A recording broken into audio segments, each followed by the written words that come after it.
Hey students, I am recording part 3 of our module on infant toddler development. I'm just recording part 3 because I know some students are going to miss this one. So part 3, supporting infant toddler development and addressing developmental and classroom challenges. First of all is a bit of a review on play. So we have a couple different kinds of play that we're going to see in infancy. Solitary play is from birth to 12 months. And this is when an infant prefers to play alone and they are content to play alone. So they don't need to interact with anybody. They can simply play alone. There's also parallel play where a couple older infants or toddlers might be playing next to each other. So this is going to be seen from 12 months to 2 years of age. And this is when children prefer to play in the same area as others or with other children. So they're not really going to be engaged with others, just going to be side by side. So an illustration here shows at the top a child engaged in solitary play using a toy all by themselves, whereas down below you'll see parallel play where a couple kids playing next to each other. They're playing with toys, they enjoy being by each other, but they're not engaged with each other. So infants and toddlers do not have the language or cognitive skills needed to engage in cooperative play.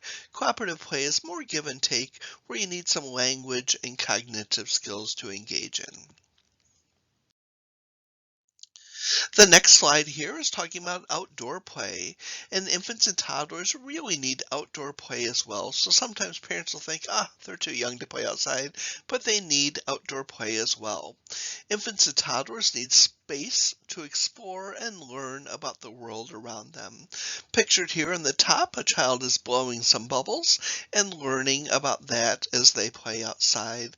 And in the bottom picture is a child learning to pedal a small tricycle. So outdoor play offers numerous benefits which cannot be replicated indoors, such as pumping on a swing, learning to pedal and steer a trike, or exploring nature. Outdoor play also provides health benefits for children as they exercise their bodies, build some muscles, and as they breathe in fresh air. This slide will focus on some of the nutritional needs of older infants and toddlers.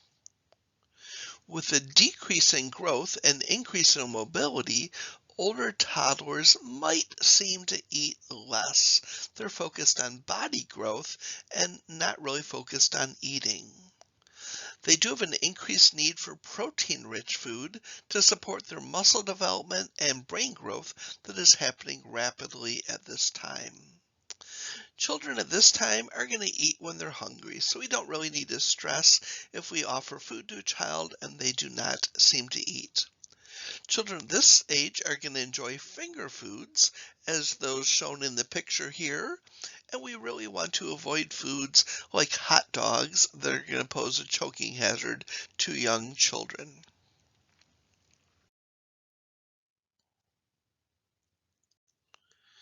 Weaning from a bottle to a cup usually happens around 12 months of age.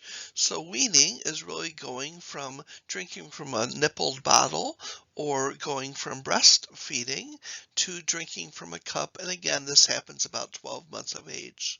We're going to allow from a transition period. So it's not an instant, you got to start drinking out of a cup, but we're going to kind of transition to this. Signs of when we're ready to transition a child would include lack of interest in the bottle or not wanting to be held while eating. We're also going to see that the child prefers to eat or drink from the bottle on his or her own. So they would start to hold on to the bottle, and this is one of the signs that they might be ready for a cup. If we do not wean children when they need it, this can lead to tooth decay, nutrient deficiencies, and a delay in other feeding skills. So watch children be ready to switch from a bottle to a cup at the right age.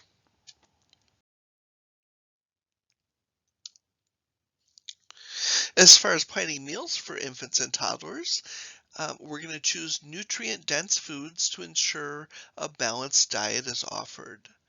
kind of the rule of thumb for how much to feed kids is 1 tablespoon of food consumed per year of age. So when they hit 2, we want them eating about 2 tablespoons of food.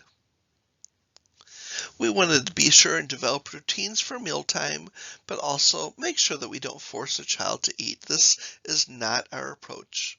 Pictured here is a plate in Spanish showing some fruit, some grain, some protein, and vegetable. All things that children need as well as a cup of milk pictured in the upper right side of this picture. Another thing that children are developing as they become young toddlers is independence. So children are discovering that they have separate thoughts, feelings, and actions from their caregivers. So they're starting to realize that they are a separate person. I encourage all of us to create a can-do environment for toddlers. So picture the lower left here is a small shelf. The child can access things from that shelf to play with. They can hold it for support as they're learning how to walk as well. Pictured next to that is a small table with some small chairs, so the child can pull out a chair, sit on a chair.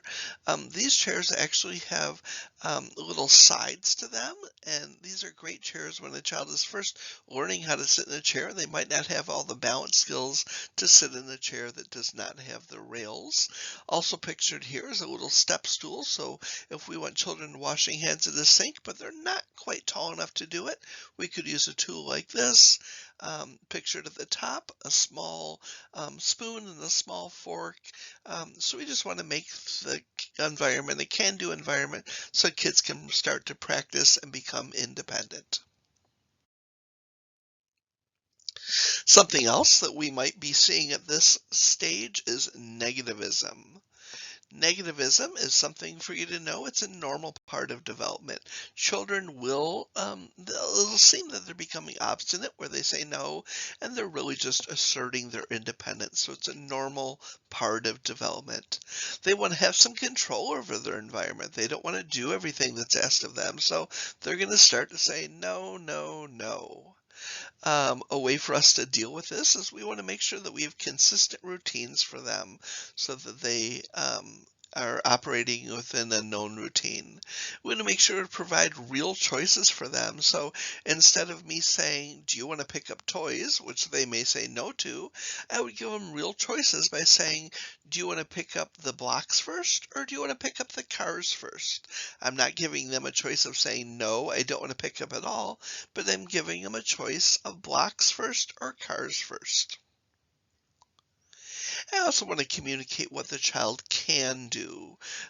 So I'm wanting to say, we're going to do this rather than, do you want to do this? So I'm telling them what they can do.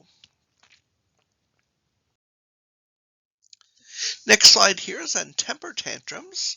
And a temper tantrum, as you might envision it, is when a child gets angry because you're asking them to do something that they don't want to do, perhaps, or they may just become frustrated or angry about something. So some strategies for us to deal with it. As an adult or as a teacher, we want to try to stay calm. We want to pause before we react, so we don't want to react instinctively. We might want to distract the child to kind of get them to be thinking about something else. Another strategy is to ignore it. If the child is engaged in a temper tantrum, we might be best to kind of ignore it. We're going to make sure we know what the child is doing and make sure they're safe, but try to ignore that behavior. Another strategy would be to comfort the child. If the child is having an intense or big emotions, we can try to comfort them. We may want to remove the child if the situation is kind of dangerous for other children because the child is really reacting emotionally and intensely. We can remove them from that situation. And then a good thing to do is to talk to them once they're calm. When somebody is involved in anger, the part of their brain that is good for listening is not activated. They're in the anger part of their brain. So we want to wait until they're calm before we try to talk to them. Some more prevention kind of things are on the right there. Observing the child, setting realistic limits. Limits are kind of guidelines, or these things are acceptable, these things are not. We want to make sure we stick to routines. We want to offer real choices, as I mentioned on the previous slide, such as, do you want to pick up the blocks first, or do you want to pick up the cars first? We want to use good, smooth transitions when we move from one activity to another. We want to choose our battles. Some things we just are going to let the child to do if they're not harming anybody. So we're going to choose our battles and set reasonable challenges. So we don't want to frustrate the child by asking them to do something that is too difficult for them. So that is just a little bit on temper tantrums as we provided in the module. Next, we're going to look a little bit at biting. Remember,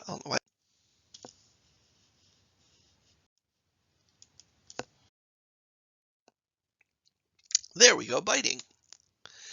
Biting is a normal phase in development. It's a very unpleasant phase, but it's a normal phase in development.